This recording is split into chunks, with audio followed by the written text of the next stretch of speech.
సాంకేతిక రంగాలలో ఉన్నటువంటి వారికి, సాఫ్ట్‌వేర్ రంగంలో ఉన్నటువంటి వారికి మంచి గుర్తింపు కూడా లభించే అవకాశం కనిపిస్తుంది.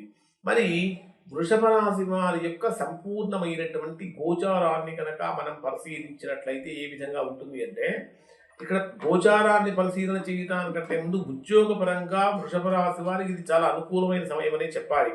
అలానే పంచమ స్థానాధిపతి అయినటువంటి బుధుడు నీచ స్థానంలో సంచరిస్తున్నటువంటి కారణం చేత సంతానపరమైనటువంటి విషయాలలో తగినటువంటి జాగ్రత్తలు కనుక తీసుకోకపోయినట్లయితే సంతానపరమైన సమస్యలు కూడా వృషభ రాశి వారు ఎదుర్కొనే అవకాశం ఉంటుంది. ఇప్పుడు చెప్పినటువంటి ఫలితాలు మనం అన్నీ కూడా గోచారం ఆధారంగా చెప్పిన ఫలితాలు. ఇప్పుడు చెప్పినవి చెప్పబోయేటటువంటివి 90% మందికి 90% ఫలితాలు వర్తిస్తాయి. ఇంకా ఎవరికైనా వర్తించడం లేదా, ఇంకా ఎవరైనా సరే తీవ్రమైనటువంటి ప్రతికూలతలు కనుక పొందుతూ ఉన్నట్లయితే అటువంటి వారు ఒక్కసారి మీరు మీ యొక్క వ్యక్తిగత జాతకాన్ని విశ్లేషణ చేయించుకొని దోషం ఎక్కడ ఉందో తెలుసుకొని దానికి తగినటువంటి విధంగా చక్కగా దోష నివారణ కనుక చేయించుకుంటే చక్కగా బ్రహ్మాండమైనటువంటి సత్ఫలితాలు పొందే అవకాశం ఉంటుంది. మరి డే వైజ్గా కనుక పరిశీలిస్తే వృషభ రాశి వారికి ఏ విధంగా ఉంటుందంటే 21వ తేదీ ఉదయం నుంచి 23వ తేదీ మధ్యాహ్నం 3:12 వరకు ఉండేటటువంటి సమయం అంతా కూడా ఇది బ్రహ్మాండమైనటువంటి ఆనందాన్ని కలిగించేటటువంటి సమయం అని చెప్పాలి. ఎందుకంటే ధనయోగం చక్కగా కలిసి ధనయోగానికి అవకాశం ఉంది. మాట్లాడేటటువంటి మాటలు చాలా చాతుర్యంతో పూర్తి చేస్తారు.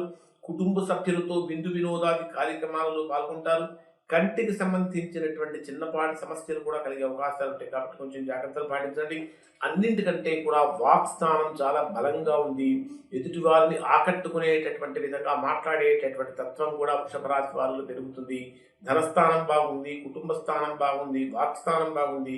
అన్నిటికన్నా కూడా ఈ మూడే చాలా ప్రధానమైనటువంటి స్థానాలు.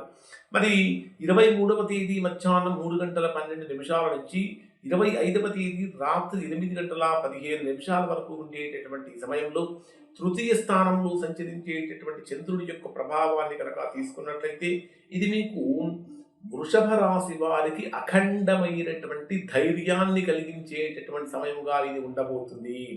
అంటే మార్కెటింగ్ రంగంలో ఉన్నవారు కానీ, సాఫ్ట్వేర్ రంగంలో ఉన్నవారికి కానీ, మీడియా రంగంలో ఉన్నటువంటి వారికి కానీ, రాజకీయాల్లో ఉన్నటువంటి వారికి కానీ ఊహించనటువంటి అనుకూలతలు కలుగుతూ ఉంటాయి.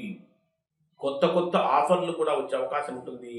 మానసిక స్థితి చాలా ఉత్సాహంగా ఉల్లాసంగా ఉంటారు. కొత్త సాహసాలు చేయడానికి చక్కగా ఇష్టం చూపిస్తూ ఉంటారు.